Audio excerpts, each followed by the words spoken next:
My name is Kirill Tokarev, and I'm happy to welcome you to this online conference, World Fish Market, International Cooperation versus the Pandemic.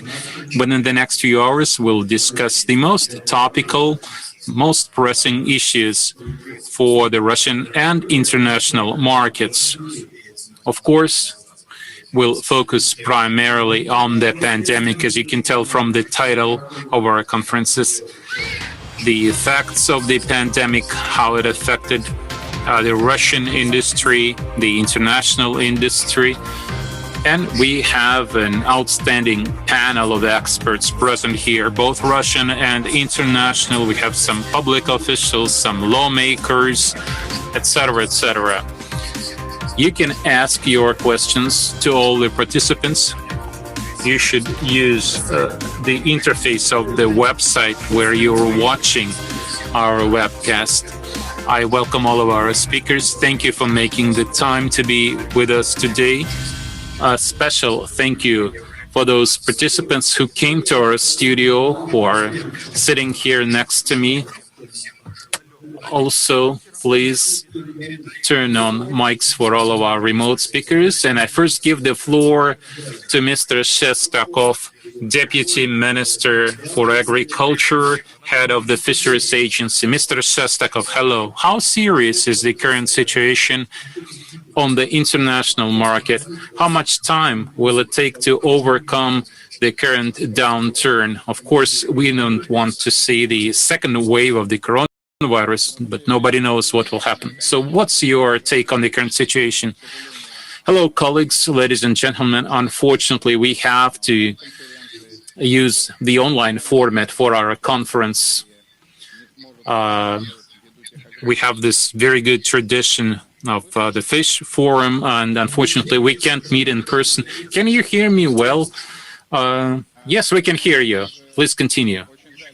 So it's a shame we have to meet remotely, online, via video conference. Unfortunately, I also could not be in the studio. This is also part of the restrictions we have to deal with today. Of course, we all know that this year, the global fishing industry faced a new situation because of the coronavirus pandemic. Yet, I would like to say that our fishermen were able to adapt in their operations, and they continued working effectively, catching fish while using personal protection equipment, etc. Let me give you a few figures regarding our current situation in the Russian fishing industry during this difficult year. And these figures show clearly the current situation. As of September 14th, our fisheries caught over 3.7 million tons of seafood. We are ahead of last year's figures. And this is despite the fact that one of the most important catching seasons for salmon was very unfortunate. Also, export figures look quite good, of course, because of the restrictions imposed by certain countries. There was some negative effects, yet this is a very important indicator for Russia. So during the first half of 2020, our exports exceeded last year's figure by 7%. Also, our aquaculture situation looks quite good. Again, despite all the difficulties, aquaculture faced very serious problems, yet there were restrictions on international deliveries of materials, and yet the figures we see here in Russia today look quite promising.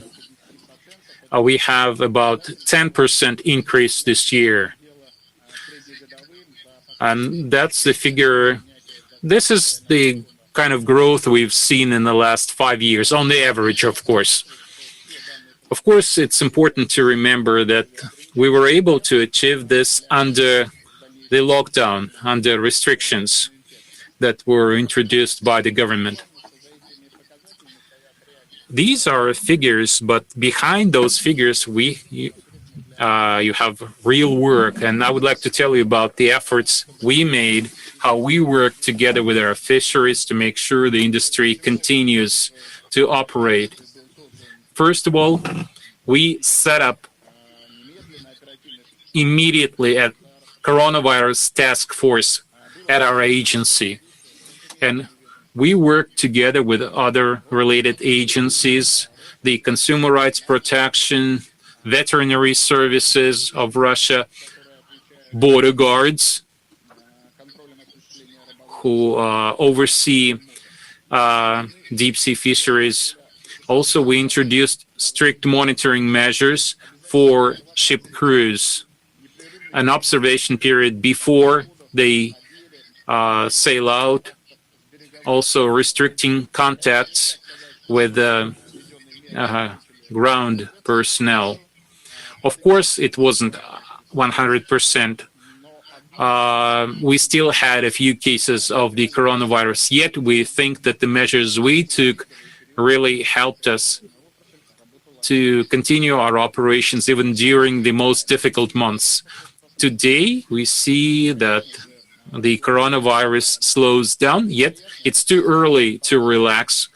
The second wave is still quite possible and even probable, to answer your question, Kirill. That's why our task force continues its activities. We keep monitoring the situation, and we work closely with all players on the market. We make sure that all the companies comply with the sanitary regulations. So what are the conclusions that we can draw today? Restrictions affected primarily the fishing fleet and fish processing plants. These are the areas where there is a lot of manual labor involved, and it's easy to contact the virus. Russian companies have a strong emphasis in oceanic operations, and this helped us improve safety of our crews.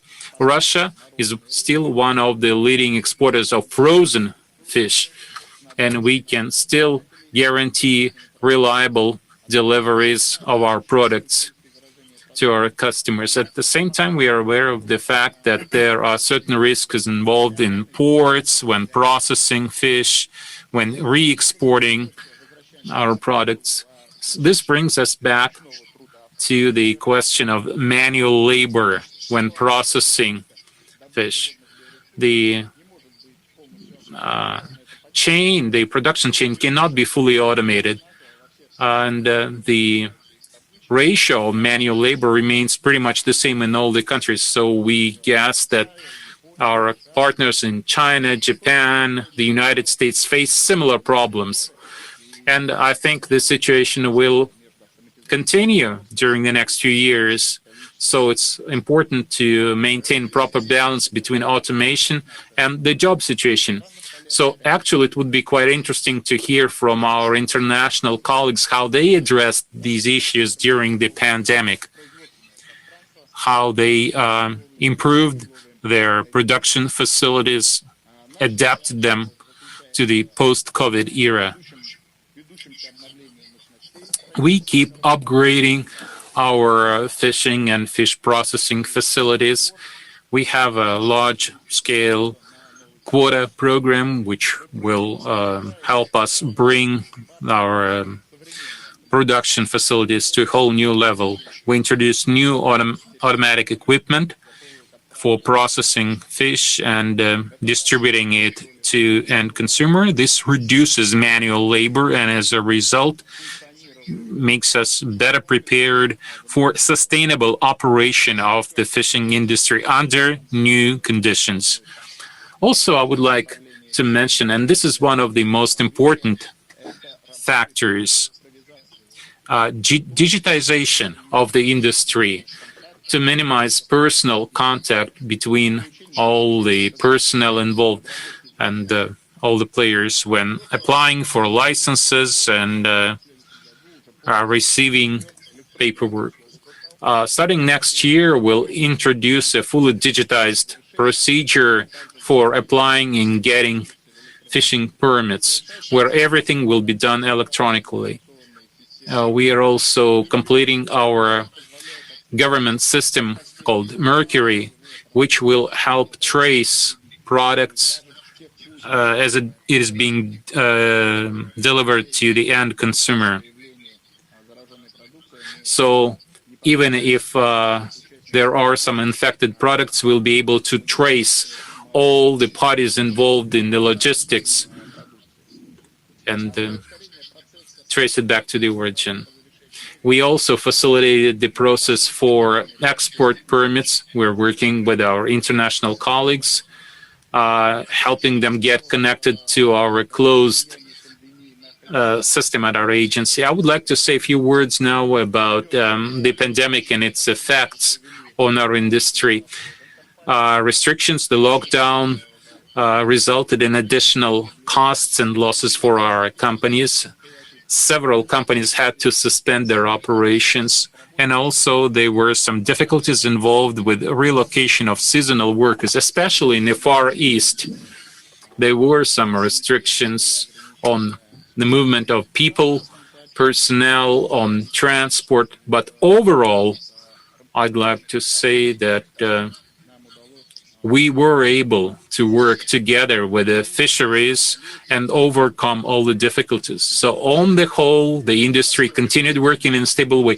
Exporters faced certain difficulties because their ships had to visit some countries where COVID levels were quite high, and they had to avoid contact with the border guards and local people. So I would like to learn more about your experience in Iceland and Japan. What you do about that to limit contacts between crews and local people on shore. Also, I would like to hear how the pandemic affected fish consumption, seafood consumption in your countries. We see one segment that suffered a lot. This is HoReCa. HoReCa segment consumes the most premium categories of seafood, and this is a really important question for right now. I would like to thank all the participants in our conference. So this concludes my introductory remarks. So I hope we all have a substantive and Mr. Shestakov, I have a question for you. Did I get you right? Do you think that the pandemic will not reduce the number of players in the market and it did not slow down the modernization process? Because the figures look quite positive. Well, we did have certain difficulties with our investment contracts because a large number of foreign specialists weren't able to travel to Russia during this period because of the restrictions imposed. But now that some of the restrictions have been lifted, foreign specialists are coming back to set up the equipment and to start installation works. So as far as investment programs are concerned, there will be some delays, but we'll be able to catch up eventually. So this is not that big of an issue. I think we'll just postpone some of the dates on those investment contracts. But bankruptcies, I don't expect many companies in the fishing industry to go bankrupt this year. On the whole, the industry is in a pretty good shape. All the companies operating in the market will continue to do so, I think. Thank you, Ilya. I would now like to give the floor to the first deputy in the State Duma for the fishery sector. What do you think are the measures that we need now to support the fish sector, to upgrade it, to support the small fisheries, which are not in the best condition now. Thank you, Kirill. First of all, let me note in a positive way what was said by the first speaker. The fishing sector is showing some good indicators, growing fairly sustainably.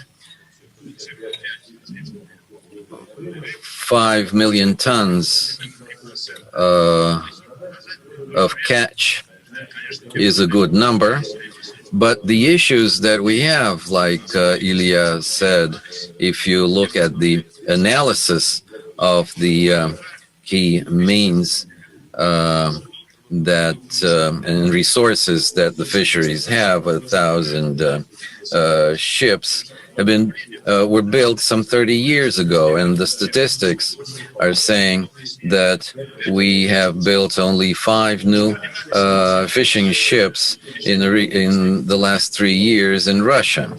Now the situation is gradually changing. We have a new law about trading quotas, and these laws will enable us to build 70 to 80 new fishing ships, 43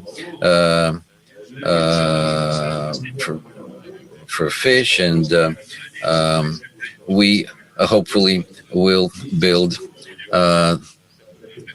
5 ships this year, and then in 2 years we'll have 10 new ships. So all in all, we will have 78 new ships, which is a fantastic number in view of the issues that Ilya has mentioned, including all the projects we're having, those with international experts. All the contracts have been made with the shipbuilders. We have 8 shipbuilding companies working right now, and we believe that this will give a powerful impetus to the development of the shipping fleet and the entire industry. So it will act as a driver, supporting the metalworks. We'll need radio and electronic equipment. On 31st of August, we attended the presentation of a state-of-the-art trailer in St. Pete, more than 8,000 kilowatt engine with state-of-the-art equipment. It's a great ship, and our colleague Sergey will tell you more about it, I think. So we will see a growth of the shipbuilding industry, which will help develop other industries. We have 10 shipbuilders, and Valentina Ivanovna has asked us to visit some of the shipbuilders, and with the Ministry of Industry, we're noting and following the progress despite all the difficulties and problems, and I can state that there's a big shift now. Besides, if you take the Soviet times when we caught 20 million tons of fish products, and most of it was in the global oceans, while our own marine areas remained with their resources. We need to build scientific research ships as well. We need to have that in the state budget. We'll be working on that to have it in the budgets for 2021 and 22 to build scientific research ships to study the oceanic resources. And we believe that this is an important sector that has good prospects of development. Aquaculture is growing at a fairly good rate as well. If you take the global fish market, some 50% there is aquaculture. Well, we have less than 5%. So there's a lot of room for improvement. And I can tell you that the Council of the Federation is following these processes very attentively. Our colleagues and friends with our the fishing people, the agencies, the Ministry of Agriculture, and the legislators will do everything. Okay, we move on, and I give the floor to the senior expert for the fishery at FAO, Marcio Castro de Souza. Thank you, Kirill. Marcio, can you hear me? Yeah. And on the whole, what sectors of the fish industry suffered the most? How did the pandemic impact globally this industry? Okay, спасибо. Thank you, Kirill. Thank you. It's nice to see you again, Ilya. It's a pity that's not in St. Pete, as you mentioned. The forum this year we didn't have it. I hope that we can meet again next year in St. Pete. And I'd like to thank you again for the organizers for inviting FAO. And Kirill, going to your question, and I think it's interesting to show the global picture in order to understand what are the major impacts in the fish market. One thing that we have to have in our minds is the importance of the fish market in international terms. That creates a lot of sets and changes and challenges that the fish market has to cope with in order to be able to overcome the pandemic. And that's a very important aspect, how the international markets are important for fish products. So my presentation is going to be a little bit to show what are the major players in the fish market globally, the importance of international trade, and giving some specific talks about the effects of the pandemic. So, and my presentation is going to build a lot on what we have released 2 months ago in FAO. We do have a publication that's available in Russian. That's the state of the stocks, the state of world fisheries and aquaculture. It encompasses data on production, trade, sustainability, and other issues. So this is the basic material that brings a lot of interesting information to be able for us to better analyze how the sector is being impacted by the pandemic. And one of the key issues is one of I think Sergey mentioned that, is exactly the importance of aquaculture in the last years. Aquaculture is growing a lot. For human consumption, aquaculture already surpassed wild capture fisheries. So we have more fish for human consumption coming from farming than from wild capture fish. However, we do have a big problem in terms of wild capture fisheries at a global level. The majority of the stocks, we can see that there is a huge percentage of the stocks that are overfished, around 30%. So that's a clear limitation of the growing possibilities of wild capture fish.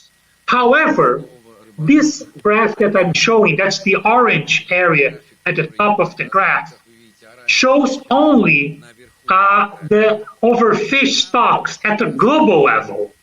But if we look at some regional areas, the situation of the stocks is quite different. So if you look at the percentage here in this graph, it shows the percentage of overfished stocks in different areas of the world. So there are some areas of the world that are performing quite well in terms of having sustainable stocks.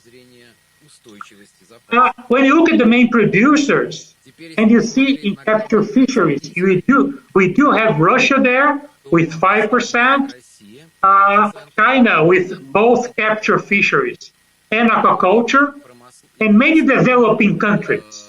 Because fish has a very interesting approach that I'm going to show later. As I mentioned before, to understand the impact of the COVID-19 in fisheries, we have to be aware of the importance of international markets to fisheries.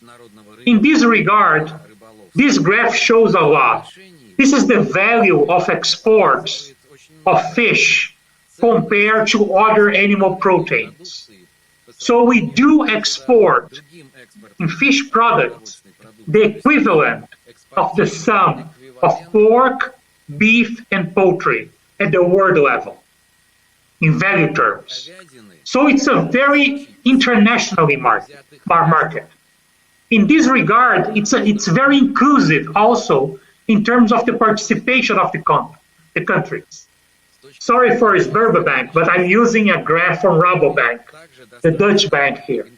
But this graph shows the trade flows of fish and fish products around the world, and it's very important to notice that even the big producers of fish products are also big importers of fish products. So this explains a lot about some of the issues that the Deputy Minister was mentioned about the problems in terms of crew, in terms of the renewal of the crew, etc. So this is a very important aspect. In addition to that, what are the major players in terms of the market for exports and imports? Of course, we have China again, but as I mentioned, Spain is a big producer of fish products, but it's also a big importer of fish products. You see the same with Russia. You see the same with Japan. We see the same with China. So this nuance is very important to analyze the impact of COVID-19. This is a very synthetic graph about showing the main products that are traded internationally. We see a predominance of shrimp and salmon, followed by cods and tunas. Some projections for the future, just to see how the situation is going to be in the next 20 years and how we are going to behave in terms of a post-pandemic world. We do have to continue we are going to continue to have the importance of aquaculture. Aquaculture is going to be continuously important. We are going to have the continuation of the importance of Asian countries in terms of production. And we are going to have more countries participating in the trade area, importing more. That's a very interesting aspect. That publication that I showed the picture in Russia, the SOFIA, that we publish every 2 years with some figures, the global figures of production, trade, and sustainability. This year, we have some key messages from this publication. And I'm going to highlight just one, that effective management is a key element for sustainability. That's a very important message. By the way, this presentation is going to be available later on in Russian for download. Of course, we do have some challenges, particularly for expansion of aquaculture. we have the cost of land. Probably Alexander for Sberbank is going to talk about, because we still have a lot of problems from banks lending to the fishery sector because of risks, high risks. We do have the problem of governance, climate change, but at the same time, we see a lot of opportunities. People are eating more fish. There is a global better income distribution in the world, and we are having new technologies that can support the industry in this new post-pandemic world. One issue that is very important that can support countries and the private sector in terms of conquering and also keeping international markets alive in a post-pandemic world is the FAO Code of Conduct of Responsible Fisheries. This is a very important code of conduct that tries to establish general principles applicable to both fisheries and aquaculture. And that's very important because many of that, it's a 1995 code, but at that time it was a very comprehensive and holistic principles that countries that have put together in this code. So the effects of COVID-19. We are going to see a lot of discussions here about that. But of course, the sector is changing and the effects can be quite located. Sometimes we only have effects that tracks a specific country or a specific part of the value chain. But in general, what we did is that we had a major disruption of the value chain. So all the value chain was interrupted in several stages at the beginning of the pandemic. And fisheries in general, they have very long value chains. And that's an important aspect. And that's also an important result of the pandemic. Because in many countries, what we have seen is that this value chain has shrunk. Now it's a reduced value chain. Many participants in this value chain are doing direct sales. And that's a very interesting aspect. There are many issues associated with COVID-19 that we already raised, like movement of people, the HoReCa demand, the problem of keeping the distance, the human biosecurity, border restrictions in terms of renewal of crew on board the vessels, the problem of science and the management of stocks, IEU fishing. Most of the people from the government, the officers from the government, are working from home. How to control and monitor the stocks working from home.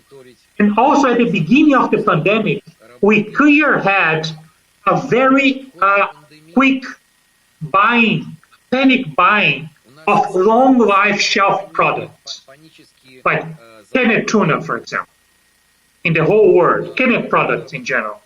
So many people just bought that in excess. And it was just a small parenthesis.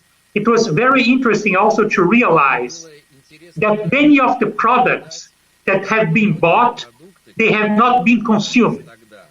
They have been only bought and stored at home. But also we have many immediate effects of the pandemic.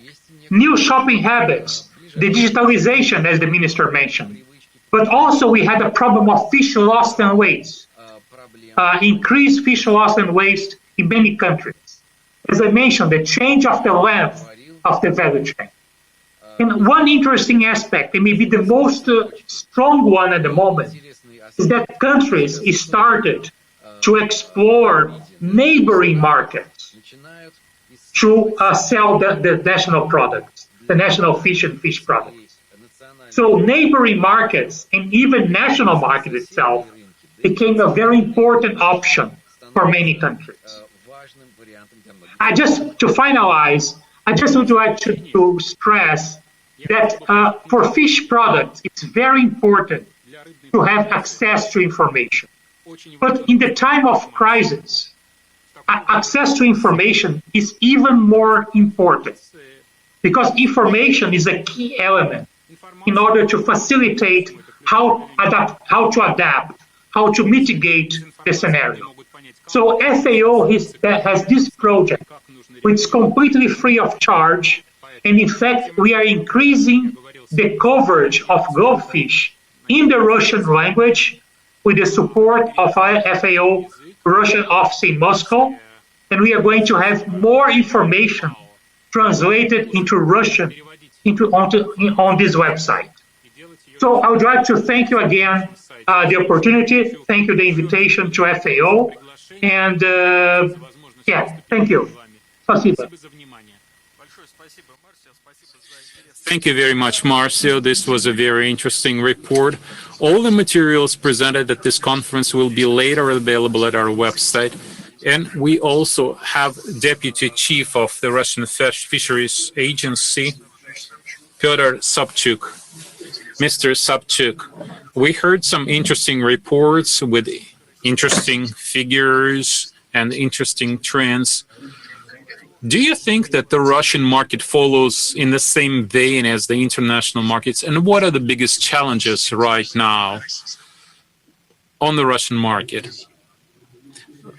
Thank you.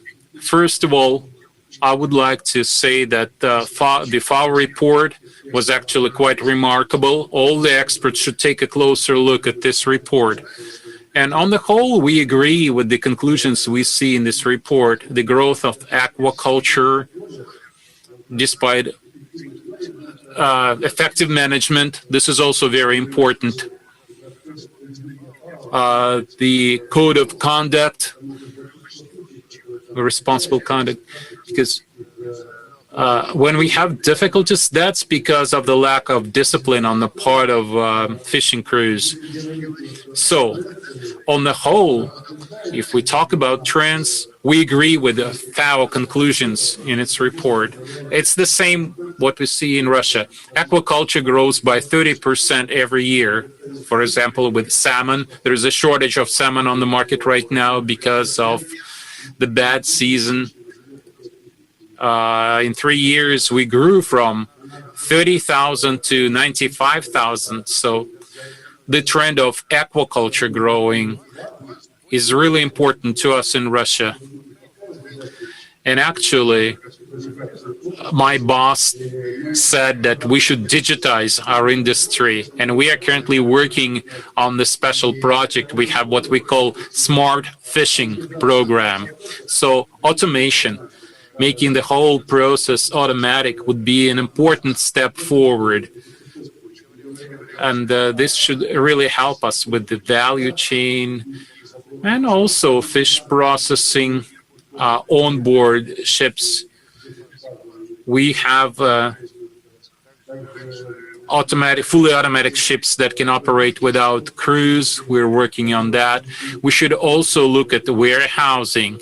We can significantly simplify all the business processes at our warehouses, streamline them.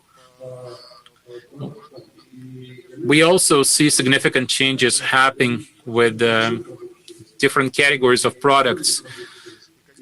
Instead of frozen fish, we produce much more living and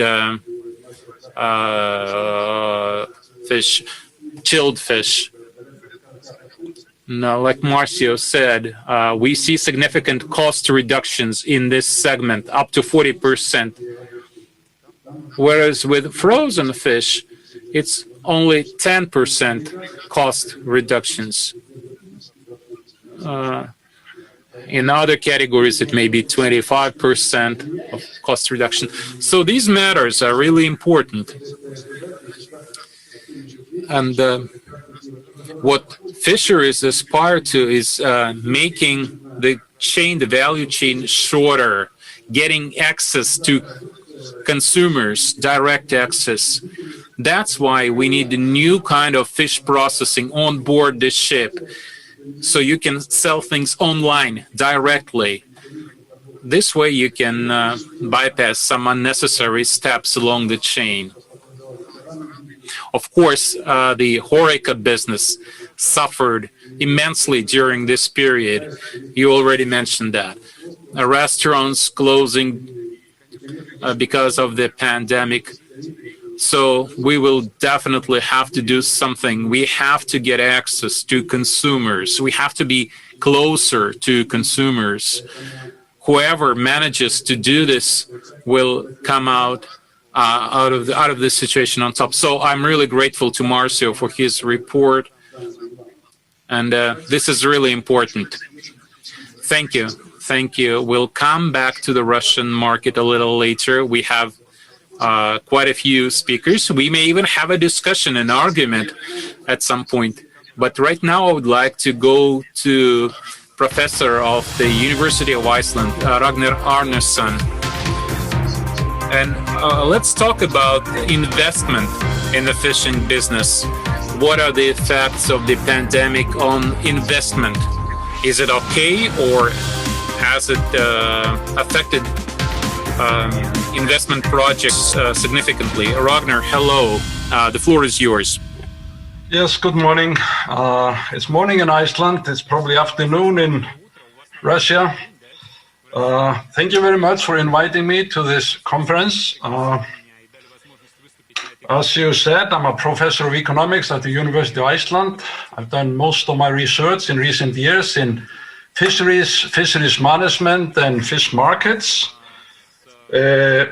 I was the main author of the two World Bank studies on the Sunken Billions in ocean fisheries and the Sunken Billions Revisited that was published in 2017. And much of what I'm going to say is going to be based on material from these two studies. First of all, I think we must be very clear that globally speaking, the ocean fishery is in a bad shape. The most recent estimates I have are for 2012, and in that year, approximately the global biomass of commercial species was about 37% of what would be optimal. And that corresponds to roughly 20% of the virgin stock biomass. That is to say, the biomass of these commercial stocks before they started to get exploited. And 20% is usually the bordering line between fish stocks that are okay and fish stocks that are in dire danger. So the biomass of commercial species, globally speaking, it's not the same for every part of the world, is pretty low. And even dangerously low. Fishing effort was about 79% higher than would have been optimal. It was too great. And by fishing effort, here I mean the number of fishing days. The fishing fleet was even bigger than this because a lot of fishing vessels are not being used fully throughout the year. Most seriously, the lost economic benefits or profits, surplus from the ocean fisheries was about $83 billion US. This is compared to what we could have gained as a global world if we had done the global fisheries correctly. Just to put that number into context, this is roughly 50% of the total global development assistance and approximately 0.1% of the global GDP. So it's a significant number that we're losing every year because of too low fish stocks and too much fishing effort. To illustrate this more clearly, hopefully, I've prepared this diagram with fishing effort along the horizontal axis and values in billions of US dollars along the vertical axis, values up to $180 billion. And the red curve that you see, hopefully, is the sustainable revenue curve of the global fishery, of all the commercial fisheries in the world. So any point on the red curve could be sustained indefinitely. And you can see this red curve rising and then declining, becoming vertical at a fairly high level of fishing effort. And that is a point at which the fishery becomes unsustainable. And that's why I have this dashed lines below that. So this is the sustainable revenue curve. The corresponding costs are this green line here. And of course, we want to maximize the possible sustainable distance between the costs and the revenues. In 2012, according to the estimates, the local fishery was in this white box. The global fishery was in this white box, just above the costs. So there were very, very little net benefits in the fishery. While the optimal level of the fishery was at this black dot at a much, much higher value, total value of the fishery, both because of higher prices, because of bigger fish and more valuable fish, and also because of higher catches, higher sustainable catches. So, and you can see from the diagram that the fishing effort in 2012 was almost double that would have been optimal. So let's look at the same situation in a slightly different framework. This diagram gives you the biomass, the sustainable biomass, as a function of fishing effort along the horizontal axis. And in 2012, the global fishery was roughly in this white box. And you can see it's a fairly high level of fishing effort, indexed at 1, and only 200 million metric tons of global commercial biomass. While the optimal point is the black one, with almost 600 million metric tons of biomass and, as before, much less fishing effort. Fortunately, there seems to have been some progress in the global fishery since 2004.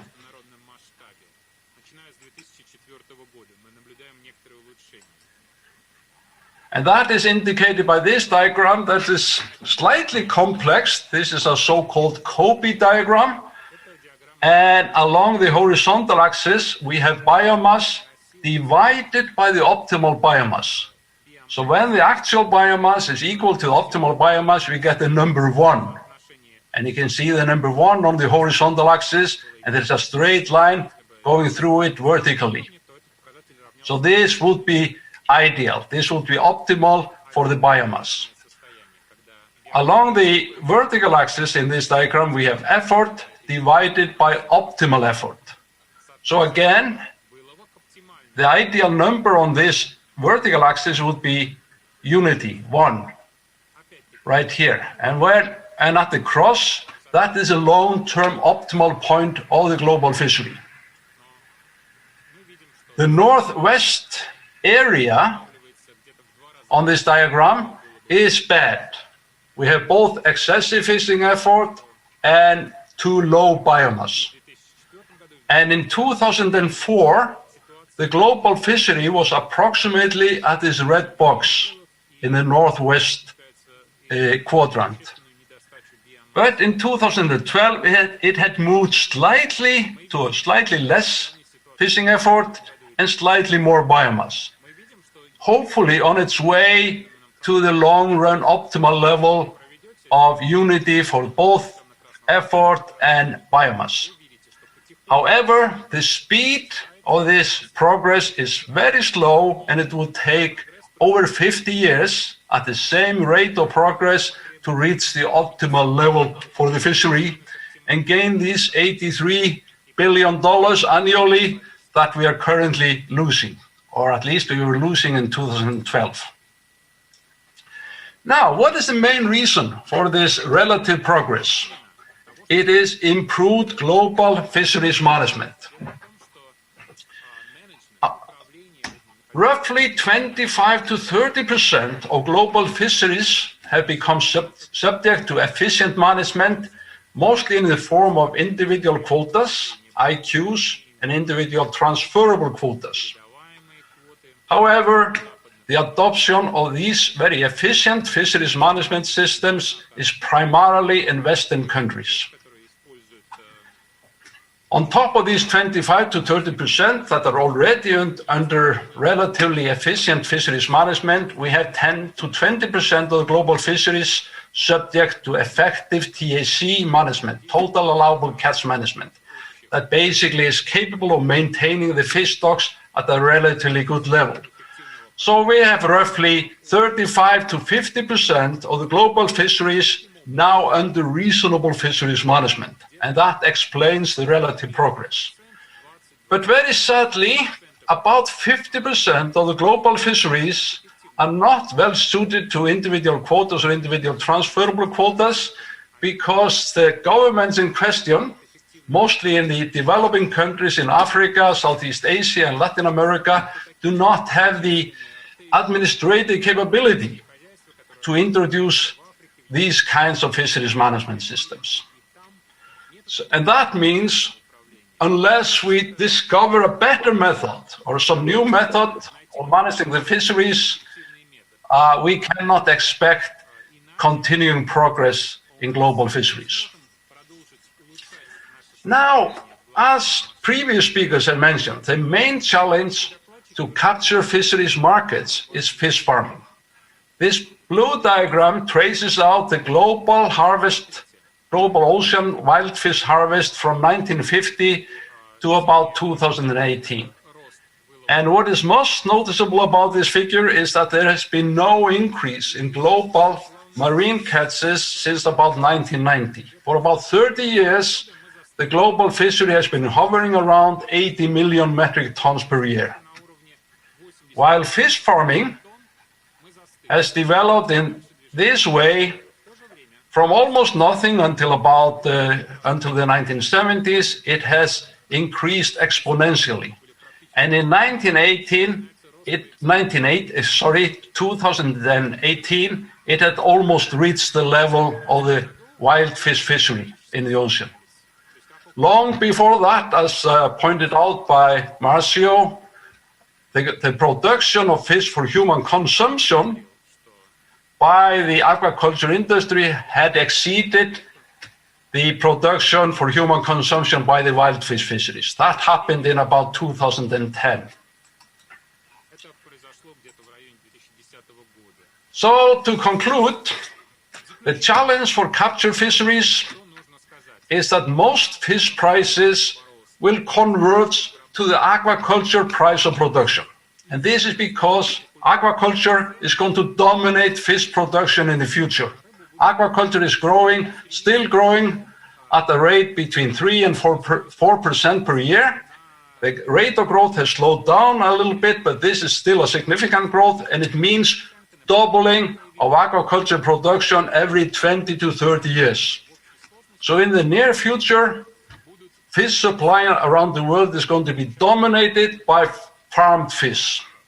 And this means that the scarcity premiums on fish price, wild fish price, will gradually disappear, except maybe on some special types of fish that cannot be farmed. And this means that profitability of wild fish fishing will suffer, and this is going to be particularly bad for common property fisheries and developing country fisheries, because they have now almost no profits anyway. The other fisheries that are well managed on the basis of individual quotas will probably have some profits, but profits will go down. We must keep in mind that fish farming is essentially factory production. And if you have a well-developed factory production, prices go down to the cost of production. And the cost of production of fish farming is going down every year. So this is not very good for wild fish fisheries, but it's good for fish consumers and the marine environment. fish consumers are going to benefit because there will be more supply of fish, and that will keep the price of fish down relative to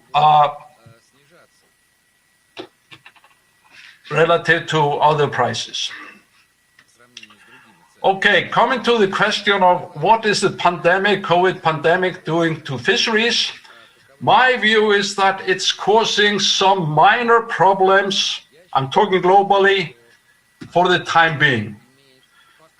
Meaning that some of the supply lines have been disturbed, demand, especially for high-valued fish that is consumed in restaurants, high-value restaurants, that has suffered because demand has gone down because people are not able to go to the restaurants at the same rate. But otherwise, and this holds definitely for Iceland, there is very little disruption. Catches are good, processing is okay, and my expectation is that this COVID pandemic will probably pass sometime during next year, and the long-run trend of the fisheries will resume. And the long-run trend of global fisheries is that fish farming is going to dominate, and that is going to put a squeeze on wild fish fisheries. Thank you very much.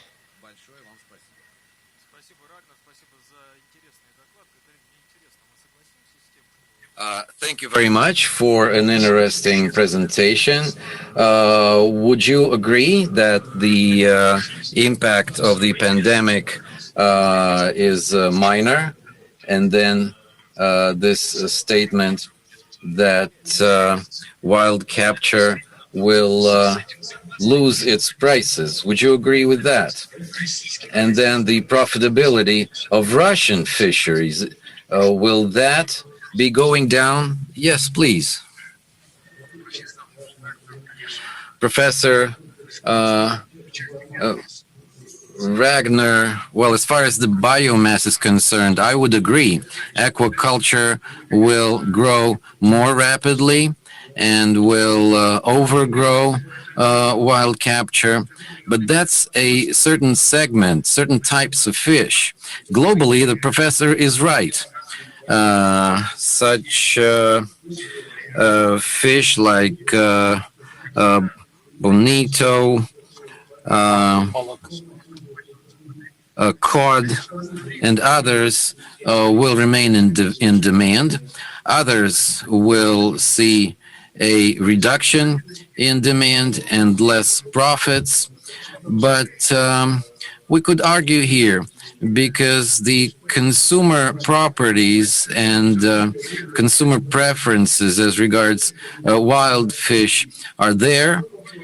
And it's a different question that aquaculture will grow as long as fish consumption grows. And restaurants feel it comfortable to use that. They're closer to the consumer, so I would argue there. Okay, Sergey, would you add something? Chairman of the Lenin Kolkhoz, how about your profitability? Well, I think this forecast disappointed all the fishing people that profits will go down. I would agree with Victor that such types of products like cod and pollock will remain there. We will then probably see some price cuts. Hopefully that is due to a reduction in demand during the pandemic, and hopefully the price will recover. As regards the impact of the pandemic directly on production and us, the fisheries, the impact can be felt very clearly. We can see a new reality. We're forced to adapt to it. It's a question who is able to adapt and when. Of course, there are difficulties with access to the ports. We can see that. In the past, we could do that easily and quickly, but now, for safety reasons, this takes time. And the ship, once it's available, has to spend time quarantined for some 60 or 70 days in the ports. That's for reasons of risk to the health of the people on board. So this happens sometimes. And what else can be noted with respect to the difficulties we're facing? Take China, for instance. We believe that our Chinese colleagues are placing too restrictive measures on control over fish products, like packaging and things like that. We ship clean, pure products, but when it arrives in the port, then it can be the contagions can happen there. There are restrictions there. But overall, let me note that the pandemic, this situation today has shown that the fisheries have adopted the right approach to development, innovations, individual quotas, and even the Chinese situation. The companies that create new production facilities have extended opportunities to expand their markets. We will definitely discuss the new opportunities. Now, I suggest we should listen to our Chinese colleagues. We have the managing director of Seabridge Marketing and Consulting. So, Fan Sibin, China has been a key driver of the fish market recently, but also we can hear about significant restrictions that the Chinese People's Republic of China is placing on imports. What's happening? What's going on? Is China planning to retain this position of a key driver on the fish market? And how about those strict restrictions on the trade chains that have existed for years? And to make a speech talking about the Chinese seafood market, especially the situations during the pandemic period. And my presentation will give you both a long-term view of the Chinese market, Chinese seafood import, and also give you some latest information about the situation, what happened in the last few months. Yeah.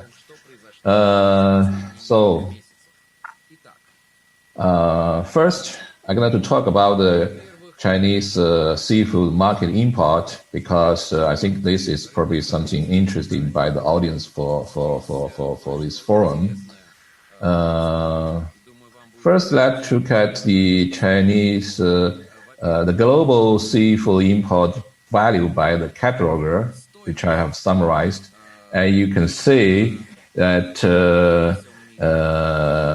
there are several most important categories. First is the cross-taggings, the crabs, shrimp, and lobsters. And the second one is the fish fillet. The third one is frozen fish. And the rest include the fresh fish, mostly tuna and salmon, fresh tuna and fresh salmon. Then the fifth one is the mollusks. That means mostly the shellfish. So we could see from the value point of view, the cross-taggings and fish fillet and frozen fish are on the top value. So it becomes more and more important for the seafood import in the value point of view. And China now is already become the second largest seafood import country, especially during the last 3 years from 2017 to 2019. You can see this curve. The Chinese import value increased crazy in the last 3 years. So I would say not in the long-term period, maybe 3-4 years, China will become the world's largest seafood importing country. This is because of many reasons. One reason, of course, is the growing economy and the growing number of the middle class. The second reason, I think, is because the Chinese policy to reduce wild catch.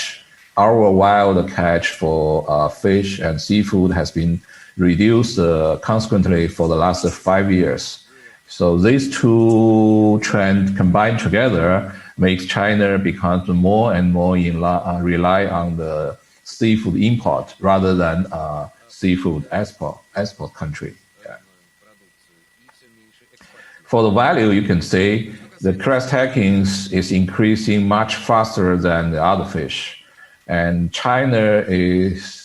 the Chinese people are really like to eat shrimps, lobster, and crabs compared with many countries and even any other country in the world. China now is the biggest market for shrimp, for lobster, and probably one of the biggest for crab as well.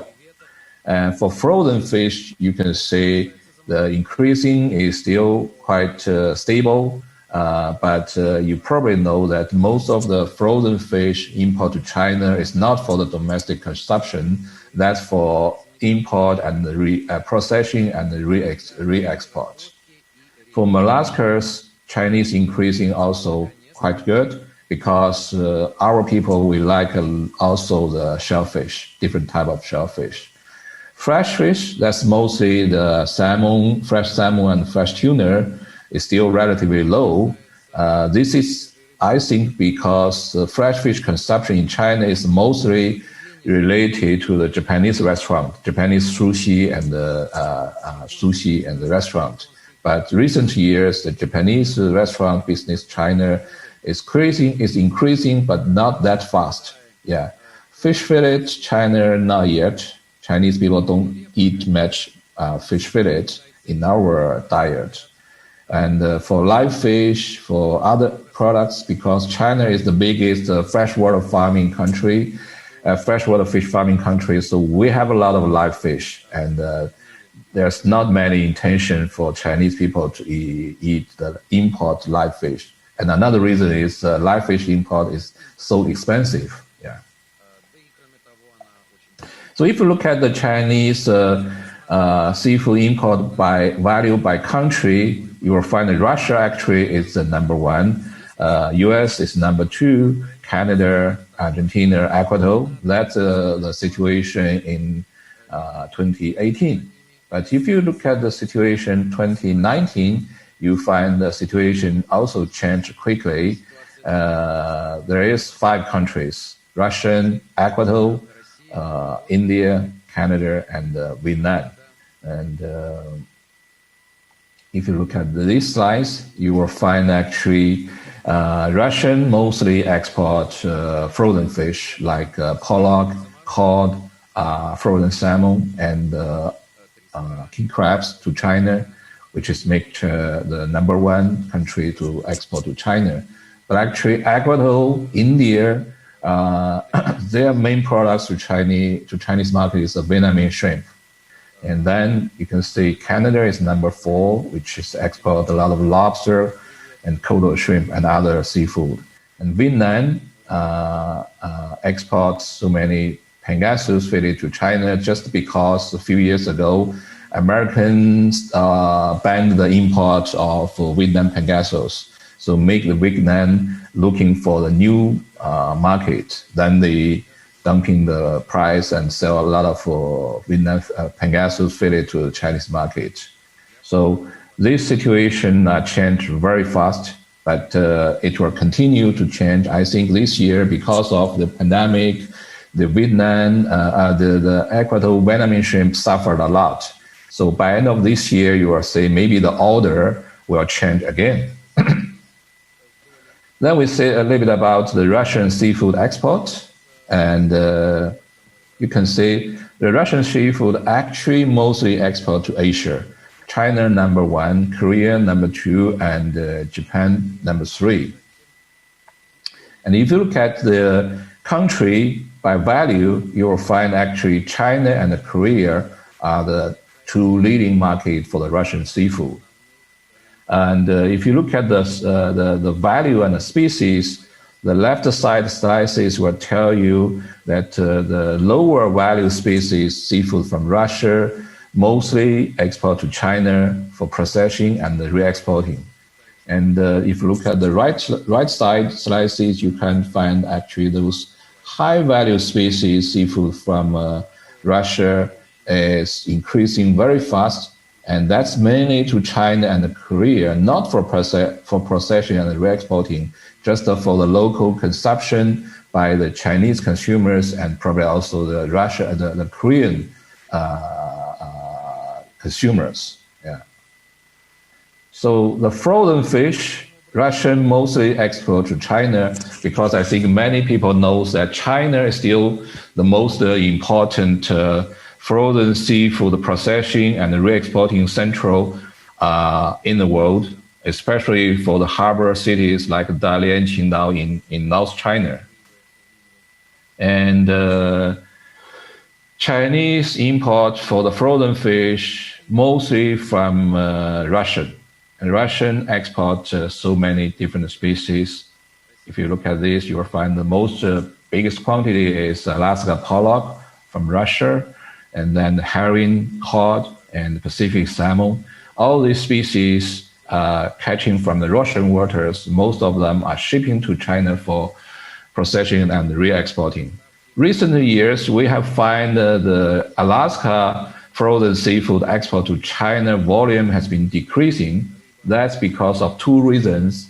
First is the China-US trade war have getting some problems for this regular business. And another reason is we find in recent years, Alaska have a lot of new investment on building the new onboard for large-scale fishing vessels. So more and more Alaska pollock and others frozen fish can be processed on the fishing vessel and produce single frozen products. So they don't have much raw material sell to China for processing of double frozen products. But the Russian, I think the fishing vessel investment in Russian is slower than the Alaska. So still a lot of raw material cannot be processed on board on a Russian fishing vessel, and they have to ship to China for processing for double frozen products. Yeah. So the main products from Russian, the frozen seafood, you can see that is Alaska pollock and cod and Pacific salmon. I think this trend will continue for some other years until the Russian investment for the fishing vessel can catch up, and there will be more large-scale modern fishing vessels in Russia can use this frozen fish and process on their own vessel. Then the necessary for shipping to China for double frozen processing will be slowed down. Another phenomenon we find the Russian seafood export to China is crab stackings, especially the king crab. This is a global, the Russian king crab catch by species and the regions in the last 20, 30 years. You can find actually there be a big dropping from 1995 to 1904 for the Russian king crab catching.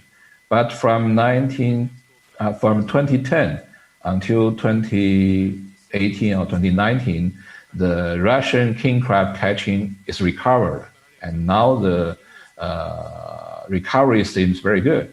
I heard there's more and more king crab catching in the Russian waters, both in the Far East waters and also in the European waters. And most of this king crab is exported to China, Korea, and Japan. So you would say that frozen king crab mostly sell to Japan, to Korea, and some to the U.S. market.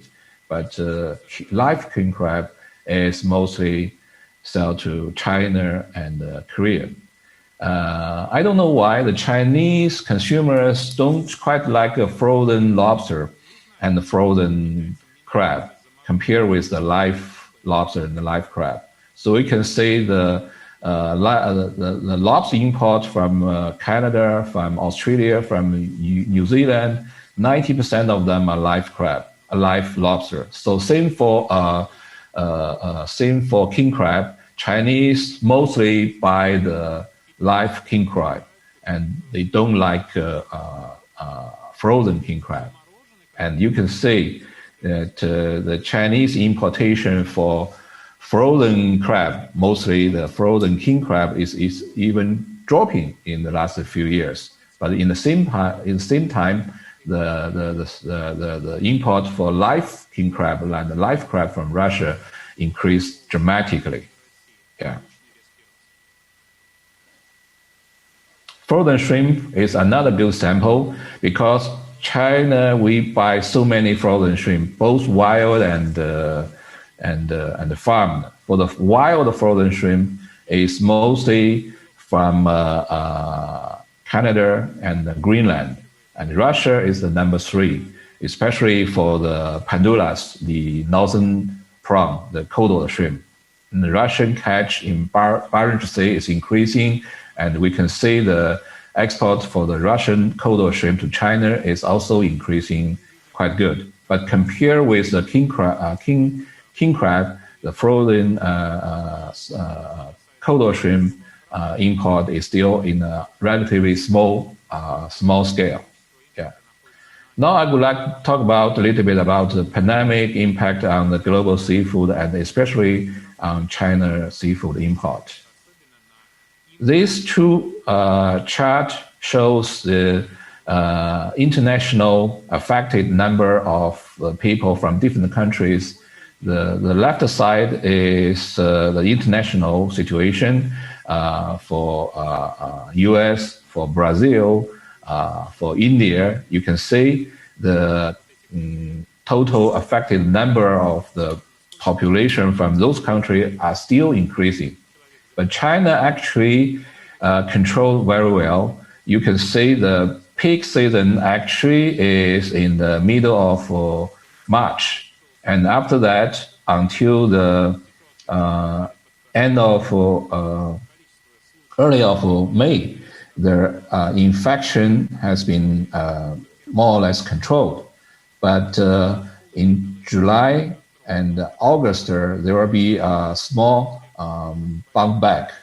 And after that, from end of August, the Chinese number of COVID-19 affected number is controlled again. So now I'd say now it's 22nd of September. The whole China market is very, very safe. And China, compared with other countries, the total affected number is a small number. It's not a big issue. And these are those several accidents we happened in China from June to August. It's totally 5 influential accidents happened in China for import seafood. And because of this accident, and the media has broadly reported of this accident, so it created a lot of fears for the Chinese consumers. And we would say there are some psychological influence for the Chinese people's image on the import seafood because of this accident. Mostly happened from June to early August. So after August 13, so far we haven't reported any other major. Unfortunately, we're running out of time. Could you please wrap up? We have just a little bit shorter. Okay, continue. Only a few last slices. This one shows the Chinese economy Actually, from August, the Chinese economy has recovered. So you can see the red color. And that means I think we don't need to worry about the situation for the Chinese economy. And this will probably be a good situation from now on until the end of the year. Okay, so this is my general introduction, and we can discuss the questions afterwards for details. Thank you. Yeah. Thank you. Thank you very much. I have a question for you, Alexei. I talked to some fishing executives, and they told me that at the peak of the pandemic, deliveries of Russian fish and seafood to China were suspended. There were certain difficulties for fisheries. Some ships were stopped at the border. Has the situation improved? We'll talk about processing fish in Russia later, but right now I want to ask you about the current situation. Well, the situation is quite complex. It's difficult for us to understand what's going on. And that's why we are scared. We don't know what's going on to happen, how we can transfer fish to China. I can give you some specific examples. For example, we have a ship. It's been for a month at the port of Dalian, and the owner of the ship has no idea when they can start unloading fish. Supposedly, the authorities are telling them that there was some case of the coronavirus at the ship 3 months ago. This was 3 months ago. Then there's another ship that went for repairs to a seaport. So if a case of coronavirus is detected at the ship is arrested, it can no longer be operated, and the owner suffers significant losses. So I think the kind of restrictions imposed by the Chinese authorities are too strict, way too strict. Well, let's hope that these restrictions will be lifted little by little as the situation improves. But for right now, we don't see significant improvements on this front. I want to add something. You know, we remain in regular contact with China, with our colleagues, and I'm very grateful actually to China and Korea. We were able to use electronic certificates, and this made things much easier for us. And we are in dialogue with China. You mentioned some specific examples when they found some COVID on packaging materials or among the crew. Yes, they are strict, but we also should make sure that we should do our part. We have to make sure that everybody among the crew are healthy. We need to make sure our ships are clean. Yes, we did have some situations, some disagreements, but our dialogue with China continues. Because in some cases, they cannot prove that coronavirus came from Russia, because this may have happened when our cargo was processed at the port. Maybe this came from port workers in China. Yes, we have some difficulties, but it's not like the situation is terrible. No, it's more or less under control. And this pandemic affects everybody. China insists that everything that comes into the country is clean. They want to make sure it's clean, and that's their right. It's understandable. Yes, it's a two-way street. So let's hope the situation. We have Demi Corbin, business reporter for IntraFish. Demi will tell us about Norway and the situation in the Norway fishing industry. So we are going around the world here, looking at the current situation from different countries, from different angles. But actually, it looks that the situation is not that bad. Demi, please, the floor is yours. Hi, everyone, and thank you for allowing me to participate in such an insightful discussion. So as you mentioned, I'm a business reporter for IntraFish, and we report on the aquaculture and seafood industry from London. So I'm going to be looking not just at Norway, but generally some of the trends that maybe Marcio also pointed out on that have affected our global industry. So from that point, I wanted to discuss a bit more. We created a seafood outlook kind of survey where we discussed everything that's happening with COVID with the executives of the industry, speaking about, for example, how much this is going to impact the business. And more than 50%, about 50% said that they know that this is going to have a very severe impact. And this was back in April, so that was a few months into COVID-19. From that point, what were the three most pressing challenges that those companies are going to face? Obviously, 73% that was coronavirus, and another main concern was seafood consumption, which is, as you mentioned before, because of the HoReCa industry. Mainly in Western countries, seafood consumption happens out of home in restaurants, so that was a main concern as well. So from that point, I'm going to look at some trends that we've explored through the news that we are covering. So first of all, reshoring.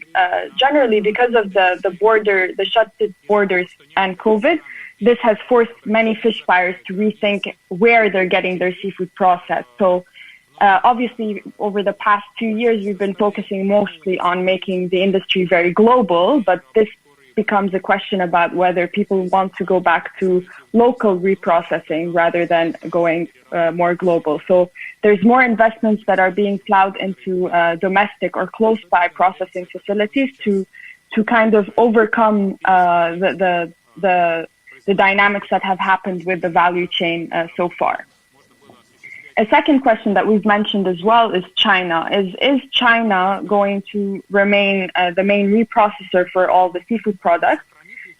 Because COVID might have accelerated the process of the industry depending on China as a place to reprocess the seafood. But then where will the next processing hub be? So there's a potential of discussing other Asian countries or maybe even Eastern European countries from that sense. And from that point, we go back to the survey, and when we asked about what aspect of the logistics supply chain has been hit hardest, we've seen that air cargo has been hit hardest, but that has been shifted and changed over the few months. So one thing that's good with COVID is that borders reopened after a while and things changed, but I don't know what is going to happen again with the second wave and how people's perception is going to change as well regarding this.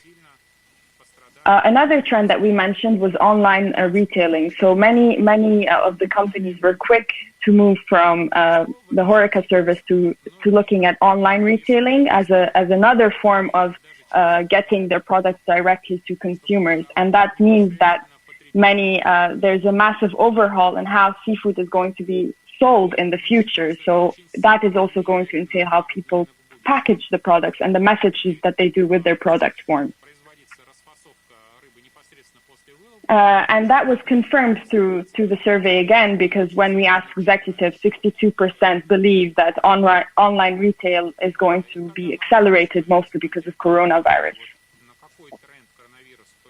Another thing, fresh seafood. So, for example, in the UK, what happened was that many of the major retailers shut down their fresh seafood counters. And what that did was, in turn, increase the consumption of frozen seafood, especially pollock and cod and whatnot.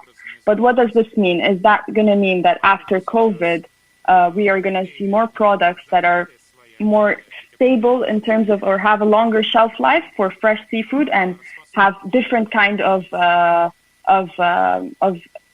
value than this dependence on fresh seafood counters? So how is fresh seafood going to revolutionize itself following COVID?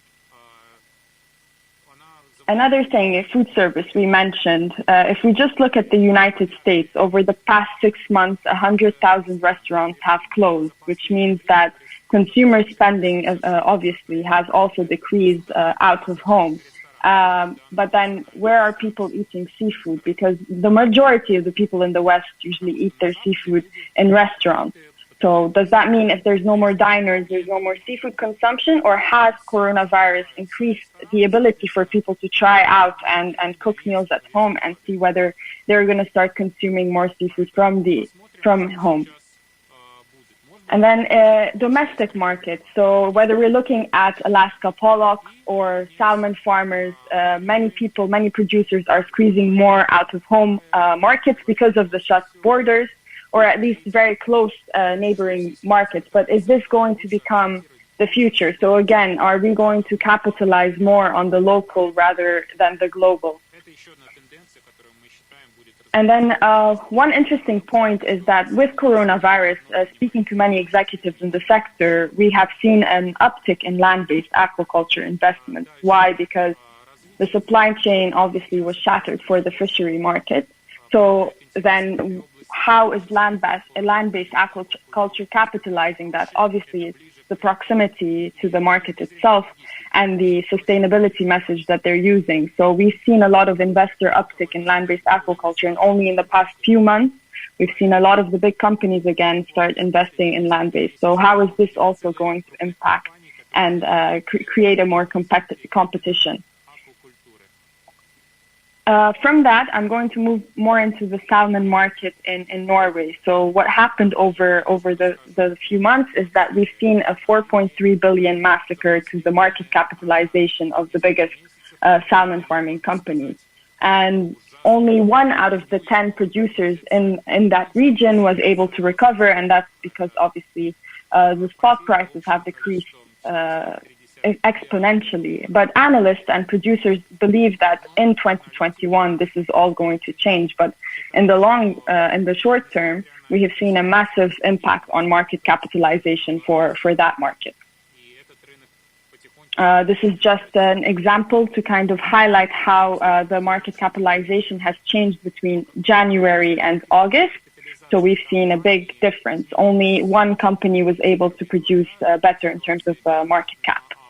And from that, I wanted to end on one note in the sense of the salmon image that we've discussed it and how it was tainted. So from the lockdowns and the chopping board gate that we've seen in China, so there was a lot that has affected the fate of Norwegian seafood imports. And how is that going to change how people consume Norwegian seafood in the future? But again, like many food scares that have happened in the industry, many believe that this is not going to stay for a long time, and things appear to be picking up again in China for salmon imports. But that does rebring the question of whether local seafood is going to become the new global seafood. Thank you again for having me.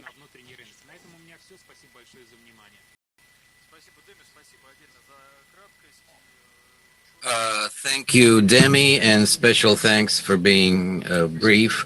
I'd like to ask Igor, as chairman of the Restaurant and Hotel Association, how about the consumption of seafood? Do people consume mostly at home or in restaurants? Thank you, colleagues. I think we should meet more frequently.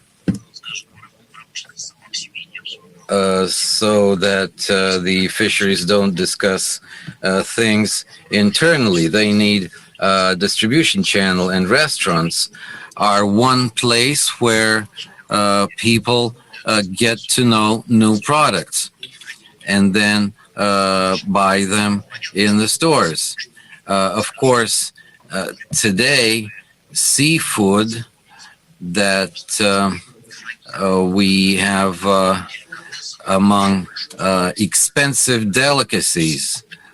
But when you go to a region where that is produced, prices are more accessible, and pricing in large agglomerations such as St. Pete and Moscow, of course, this added value is huge. So direct supplies are important to be able to keep down these prices and make them accessible, because we can see when going to the U.S., the western and eastern coasts of the U.S. and Canada, those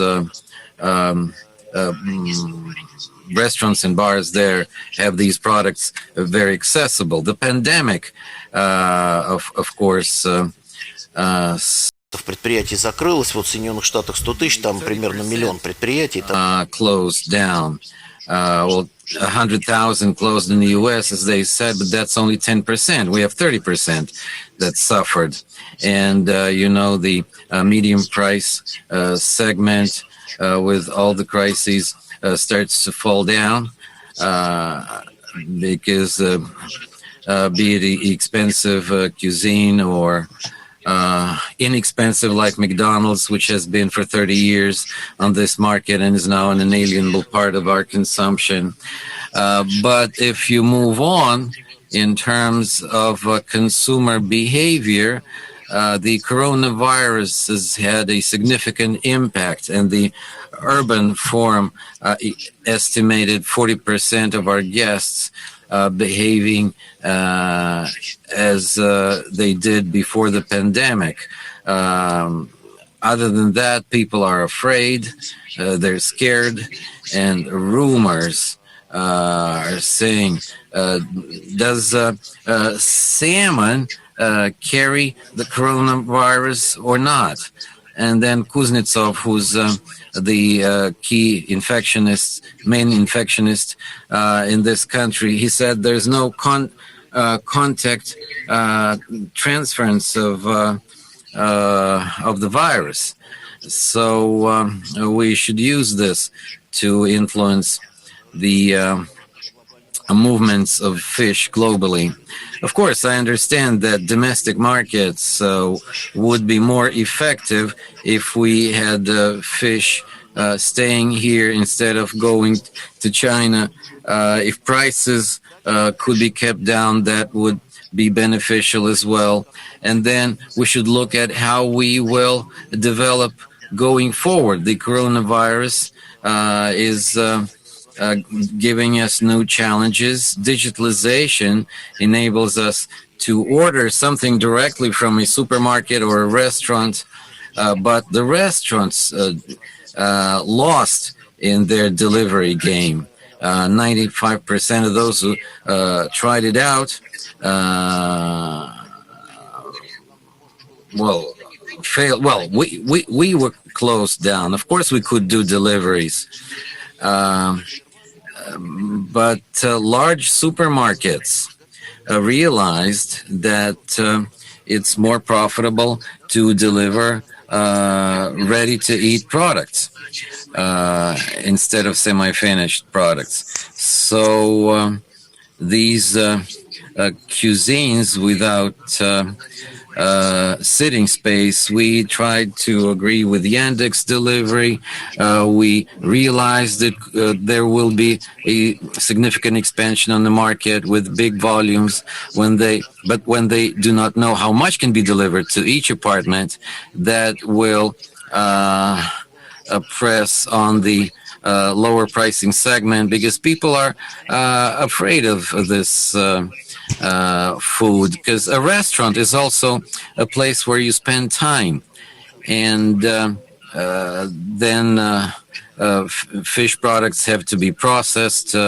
Hardly anybody will want to open up the oysters or cut big crabs, especially if it's a live crab at home. But if you go to a restaurant where that can be done and consumed, but the price today is significant. But this contact, these orders, and the level of preparedness of the product is a challenge. Because if these deliveries are constant, then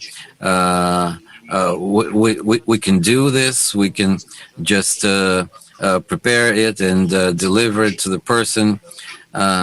So we need some close contact with the colleagues here, meet more often with the fisheries and restaurants to maintain these interactions, because what usually happens is, what do you have and what do you need, and it all ends there. So we need to work in this area. Otherwise, I think that this is the fifth crisis in my life. Crises tend to end up, and those who have the competences, the skills, they will win. And information is, of course, key.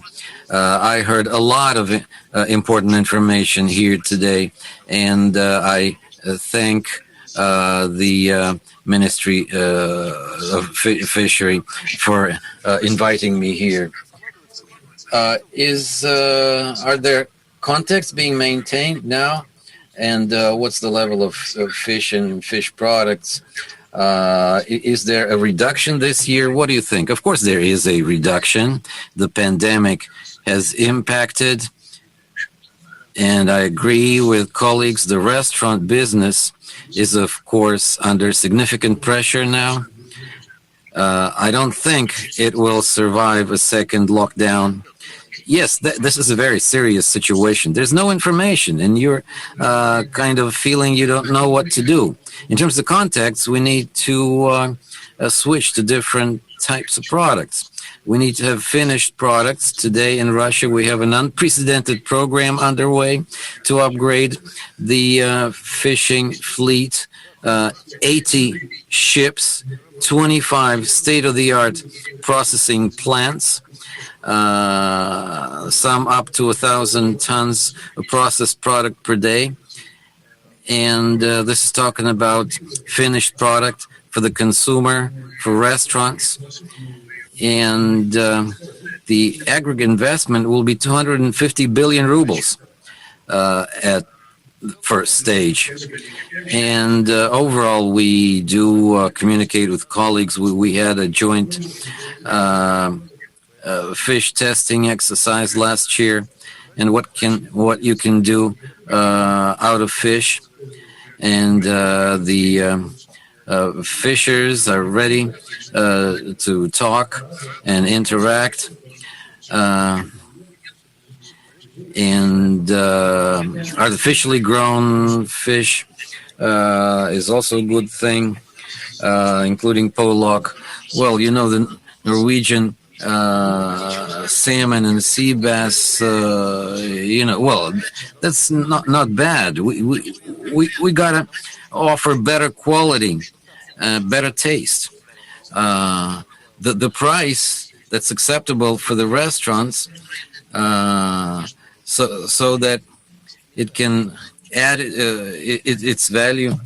Same with pollock. You got to work with it. Those who produce pollock, they have to agree with the chefs, with the restaurants, make specific semi-finished meals, and then promote it. Forget about the word pollock, because some think that's food for cats. And then we have northern fish with very good taste properties. Well, I travel a lot across Russia, and speaking about what we started with, more often than not in the regions, the cost of seafood in the regions is higher, or as high as in Moscow and St. Petersburg. Sometimes you can buy crab in Moscow least expensive than in the regions. Yeah, that's strange. I just came from Murmansk, where seafood is less expensive on the coast, but in Moscow you can find it even less expensive. Okay, logistics can be sold. We have another speaker today, Alexander Panov, Executive Director at Sberbank. Let's talk about the financial stability of Russian producers and fisheries. Alexander, several guests have said that banks are not willing, are reluctant to lend to the fisheries. Are risks really that high?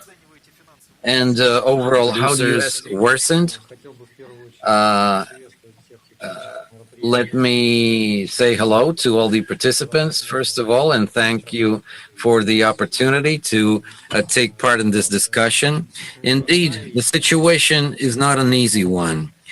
and I will discuss this in my presentation, and the global situation.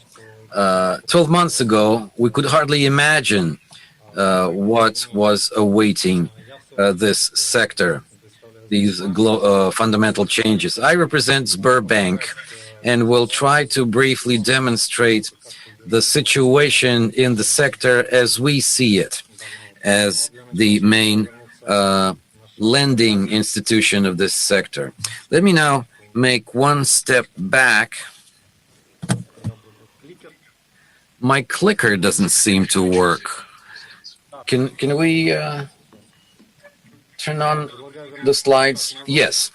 I suggest making one step back, and that is how the sector looked like in official numbers of 2019. Many of you are familiar with these numbers. The number of registered companies was more than 7,000 companies, with a total number of employees of over 61,000 people. The sector is export-oriented with a good potential. Exports exceeded $5 billion in 2019, and the companies reached a pretty good profit margin in their sales, up to 60%, which are fairly good numbers. And on the whole, if you look at the dynamics of 2019 versus 2017, the trends are positive for all indicators except for the number of companies. But that is understandable because of the trends in the sector in the recent years, the mergers and acquisitions of the smaller players by larger ones. Sberbank lends the companies of the sector and has been doing so for many years now. Our share on the lending market is 70%, but we do not intend to stop there, despite what's going on today. We continue with our investment program that Igor and Victor mentioned to help build new facilities. Our market share is 70% of the lending market. In absolute numbers, that's more than 200 billion rubles. And the portfolio that we have in the bank in this sector has an acceptable risk level. This is confirmed by the debt to EBITDA ratio, which has been on the average at the level of 3 in the recent years. We also finance companies with long-term money. The average lending period is 10 years. We have a positive outlook of the sector in general. And considering how many customers trust us, what we can see in our perimeter, we can say that the overall trends in the sector at this point in time, considering the situation going forward. And speaking about the key factors that impact the sustainability of our customers' models, that includes the finished product pricing, fuel prices as one of the cost items going up to 20%, the dynamics of the national currency, and the tax environment that shapes the costs at 2% now on the average. But in light of the discussions about changes in the legislation, this number could grow. Next slide shows the trends around these key factors. The left side top chart shows the prices for the key wild capture fish types, and you can see that the trend is going downwards. Speaking about prices of the end of 2019 compared against today, they are 20-30% lower, which is a big challenge for the fisheries. You cannot say this is a seasonal or local reduction. This looks like a systemic adjustment in the entire product line. Partially, this negative trend was leveled out by a reduction of fuel prices.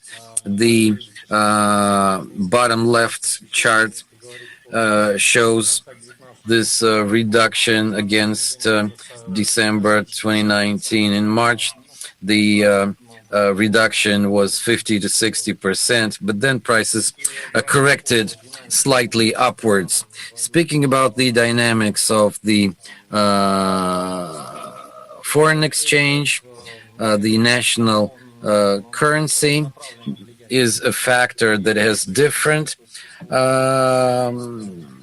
implications for the costs of the fisheries, but on the whole, companies that have foreign currency revenues can gain compared with those who have ruble revenues. Now, as regards the prospects of the legislative environment, we've included in our stress test some of those. The adoption, the move from the unified agricultural tax to the main taxation system, the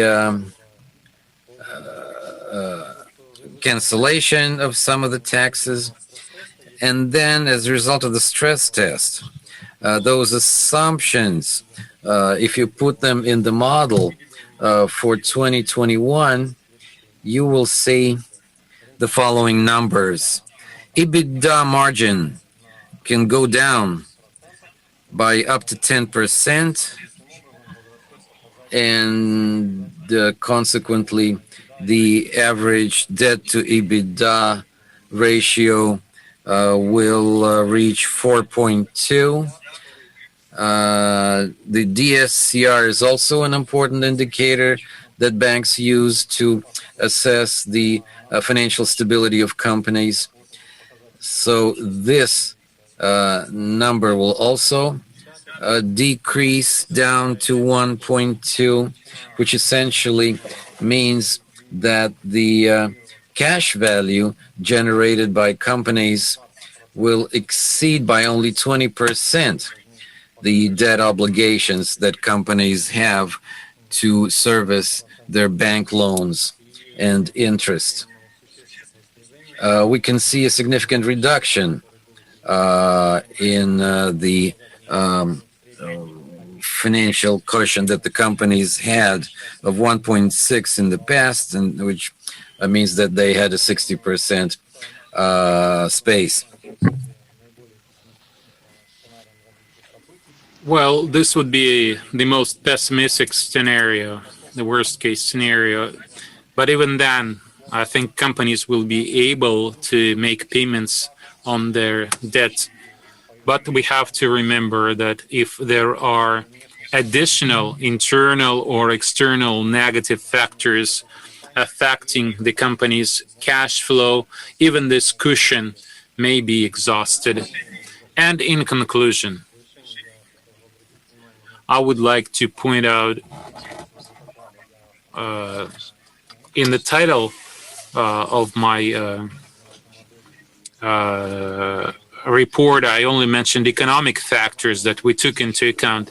But in addition to economic factors, you have many other factors contributing. These are logistics, climate factors, regulatory factors, speculation factors. Neither of these was included in my report, yet these factors also should be reviewed and re-evaluated by experts.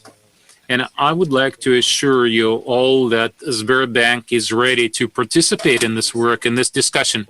This is all from me. Thank you very much. Thank you, Alexander. Let's hope that your worst case scenario will not come true. On the whole, could you please answer if there is much appetite for new loans from fisheries? And do many companies contact you for restructuring their loans? At this point, we have not received any requests for restructuring our loans. The loans that we have issued to fisheries, they're making payments according to schedule as they implement their investment programs according to schedule. So we have not suspended issuing loans. We continue offering loans to fisheries. Colleagues, do you have any questions for Alexander? No, I don't have any questions. I would like to thank Sberbank. You are true experts on the fishing market, and your analysis in your slides demonstrates that you have the biggest portfolio of investment projects in the fish industry. Thank you. Thank you very much. Thank you for your generous remarks, and we really look forward to our future cooperation with the Russian Fisheries Agency. And we have one more person online with us, the head of the Russian Pollock Association, Alexei Buglak. Mr. Buglak, what do you think about pollock in Russia? We've mentioned that pollock has a kind of bad reputation in Russia because it's used to be used as cat food in the past, in the Soviet times. So can we do something to improve the reputation of pollock? Yes, I heard what you have suggested. You suggested coming up with some other name for this fish. We are not planning to do this. What we want to do is to improve our value chains. Our catch remains pretty stable, almost 1.5 million tons, similar to last year, despite all the difficulties with the coronavirus. Also, some of the earlier speakers, including Mr. Shestakov, mentioned the investment program for our fishing boats and processing plants. We believe that implementing this program will help us process 250,000 tons of pollock. And this is a really big figure. This is really important. I will be brief. I will just say a few words about the pandemic and how it affected the pollock business in Russia. The number one effect was that demand reduced dramatically. Demand for a pollock dropped across the markets, and it's a double-digit drop of both in terms of volume and money. The second trend, and this has been mentioned earlier today, the pandemic changed consumer behavior. The global lockdown resulted in changes in supply chains. On the one hand, we see increase in frozen fish. That's good for pollock because this increased the sales of fish fingers. We saw an uptick up to 50 to 60% in Europe and the United States. And fish fingers made mostly with pollock. Also, with food service, we saw a drop in pollock of about 35 to 40%. This, of course, seriously affected our business. So even though on the whole situation looks more or less okay, we see the overall growth of about 1%, and it's not as bad as one would expect. Still, once you get a closer look at what is actually happening in the pollock industry, we see serious reductions in some aspects. Prices for frozen pollock went down dramatically. That's because demand for pollock fillet dropped dramatically. And we have difficulties with processing in China. Prices went down, sales went down. I should also mention the Russian market. There are certain difficulties with exports, and the difficulties on international markets did not affect the internal situation because our partners within Russia continue asking for pollock deliveries. We delivered more pollock this year than last year on the internal, on the domestic market.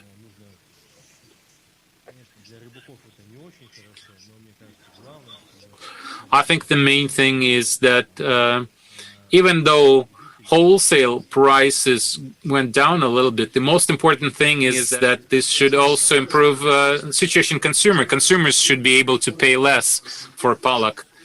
Thank you.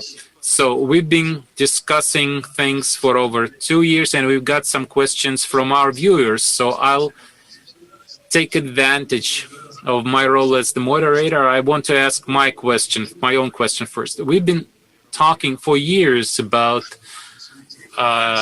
starting to process fish within Russia, and this has been mentioned earlier today. So what are our plans to stop sending fish to China? I don't know if we'll stop doing this completely, but I would say currently the situation is somewhat disproportionate. We send our fish to China, it is processed there, then re-exported. Is there something we can do about this? We'll start with Sergey, and then others feel free to share what you want to say.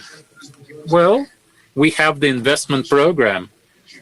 And that's the goal, that's the idea. We plan to increase processing in Russia by about 40%. I'm talking about the forest. In the northern regions of Russia, it will be even more than that, up to maybe 80%. So we believe the investment program and the quota program will allow us to do that. That's part of the program. The companies are required to process a large percentage of the fish they catch. So we are building new fishing boats with processing facilities. We're building new processing plants. Of course, it will depend on the market, but fishermen should have free choice. There should be free competition. We can use tax regulation to improve the situation. We can do something to stimulate domestic processing, domestic supplies. Are there any plans to diversify the routes? Because most of the fish goes to China, but what about the European markets? Are we going to start working with maybe Central Asia at some point? Is there anything happening on this front? Well, again, it's up to the market. The market is the king.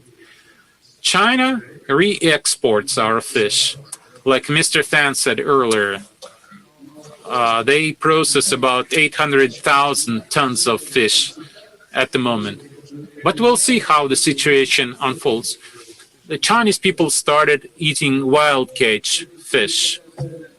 The middle class is growing in China. So I think the Chinese people like to buy high quality wild catch fish more. I think this will be the next step.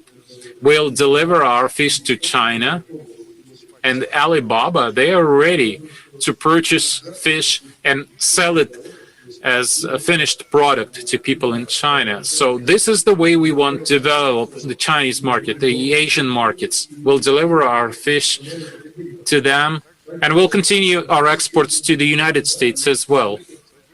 And then Russia will use its new vessels to manufacture surimi. This is a whole new ball game. It's a new line of products that will be in much demand in China and on the Russian market as well. So the situation is going to change. The fishing industry in Russia will become a modern industry, manufacturing modern products.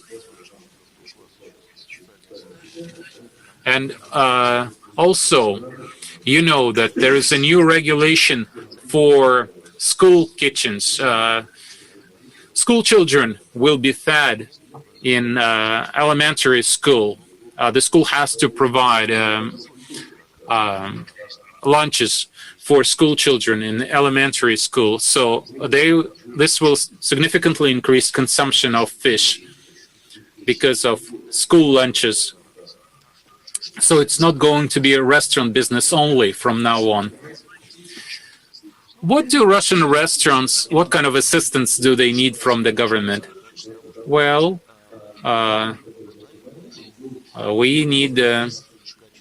we want to get better value for our customers. We can't keep raising our prices, right? Because people don't have as much money as they used to have. Like 75% of households told us recently in a survey that their incomes have dropped this year. So people want lower prices at restaurants. But the only way to get lower prices is by cutting your own costs. You need smaller restaurants, smaller kitchens. You simplify the cooking process by using half-processed fish. But we need reliable quality and reliable deliveries so that we don't run out of fish supply. Okay. Are you going to diversify your supply routes, or are you dealing with other problems today? No, we are. We are working to diversify our supply routes. This is what the investment program is for, where the Pollock will start making surimi, will start making fillets. So the investment program that we have in place, even the situation with the pandemic has demonstrated that we are doing the right thing. Maybe we should have started earlier. We're moving in the right direction. Okay, what else can be done to stimulate manufacturing of new fishing boats, new ships? Well, we have support measures introduced by the government. For example, the government covers about 30% of the cost for smaller fishing boats. That's number one. Number two, in addition to global problems, we have our own regulation. There is the agricultural program, which says that we should bring up our fish exports to $8.5 billion. That's the goal set by President Putin. So we need to keep working. We shouldn't just export frozen fish. We should start processing our fish. So we, in the Federation Council, in Parliament, we pay much attention to this. We've passed 2 new laws on fishing, and there is a lot more coming. New laws, new decrees, and we've set up a special working group in the Parliament. We've been working quite actively the last couple of years. We've adopted a total of 43 laws and decrees to support the 2 bills that I mentioned earlier. Now, as regards shipbuilding in general, we all know how crucial shipbuilding is for the economy. If we take a look at Russia's history, shipbuilding was at its highest when Russia was strongest, like before World War I. The Tsar personally oversaw shipbuilding in Russia. Then there was a period when the Soviet Union built a lot of nuclear submarines, a lot of ships, military and civilian. Now we are rebuilding our shipbuilding industry. And we have 16 wharves working on this. And this is a whole industry, a large number of companies making engines, making deck equipment, processing equipment. All this should be manufactured in Russia. There is even a special decree by the government. There is a certain threshold for localization. So this whole machine should be working, and we are making progress. We see positive changes. Of course, we have a lot of difficulties still ahead of us, but we clearly see our goals, and we are making progress. We are advancing. And I can tell you, I learned a lot during our discussion today. This will really help me as a lawmaker in my work. So we'll make sure that the laws we pass will really help our fishing industry. I have one more question for you. Fisheries often complain that our legislation is like patchwork. You don't have a single comprehensive system of legislation for the fish industry. You know, it was very nice what Mr. Fan told us about crabs in Russia. If we compare, we can extrapolate this to the situation with the fish market in general. Unfortunately, we saw certain negative trends, but currently we are working with a fishery agency. We need to avoid this kind of volatility. Yes, that's a real problem, and not just with the fishing industry. All right, Mr. Shestakov, do you have any concluding remarks? We have a question from Iran, from the Iran Fisheries Organization.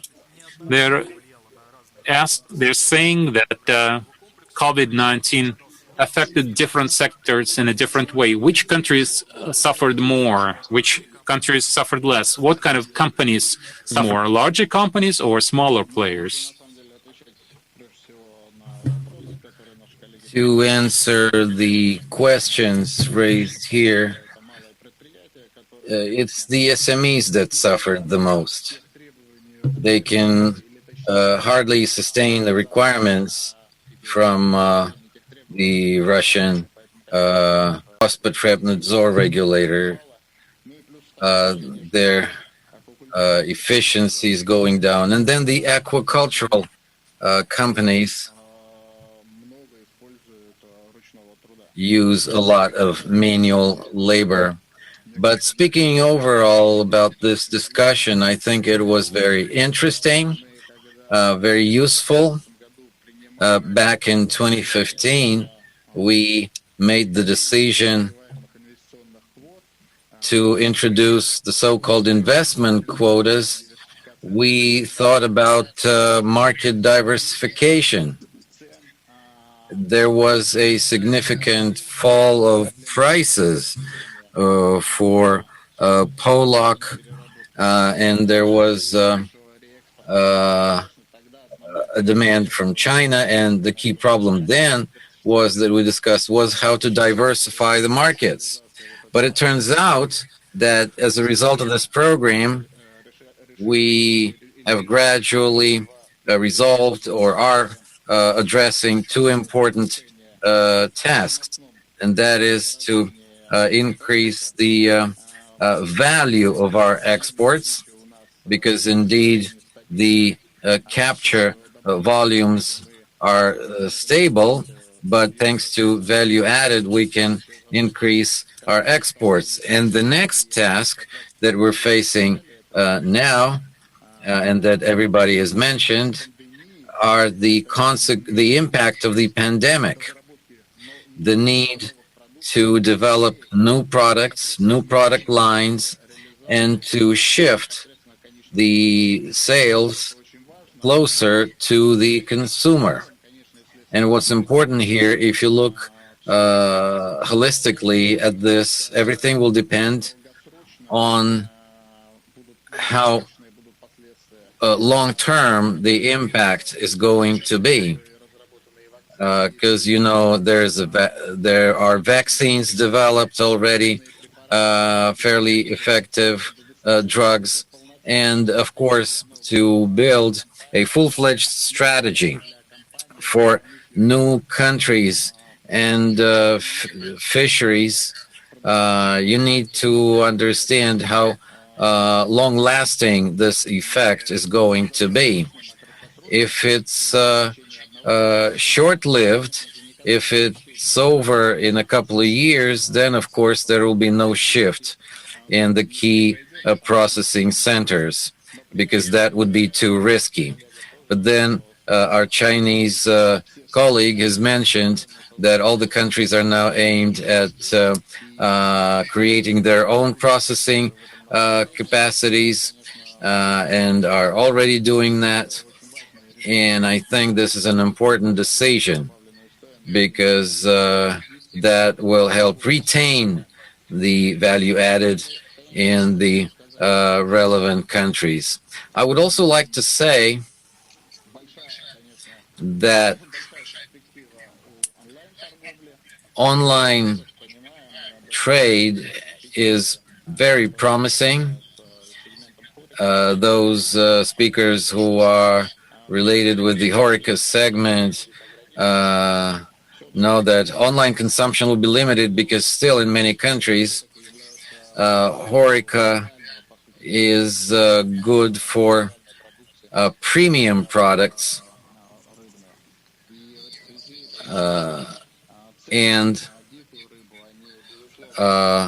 wild capture fish pricing will remain fairly stable. There's no doubt about that. Many countries have it difficult to change their consumer preferences. There are traditions in China to consume mostly live fish, while in Turkey nobody will consume artificially grown sea bass or dorado. So, of course, let me say again that we've seen and discussed the trends in the fish sector post-pandemic and the results of the pandemic. I think we have discussed all the potential consequences. Let me just add that the potential growth of investment in aquaculture will have a significant future. The regular supply is important for HoReCa. Thank you, Ilya, for your words and the information you shared. Colleagues, I also thank you for an interesting discussion and all the information that you've shared with us. We receive numerous questions from all the participants, but our time is over. I thank you all, wish you every success. We have great plans. Hopefully we'll meet live soon. So thank you very much again.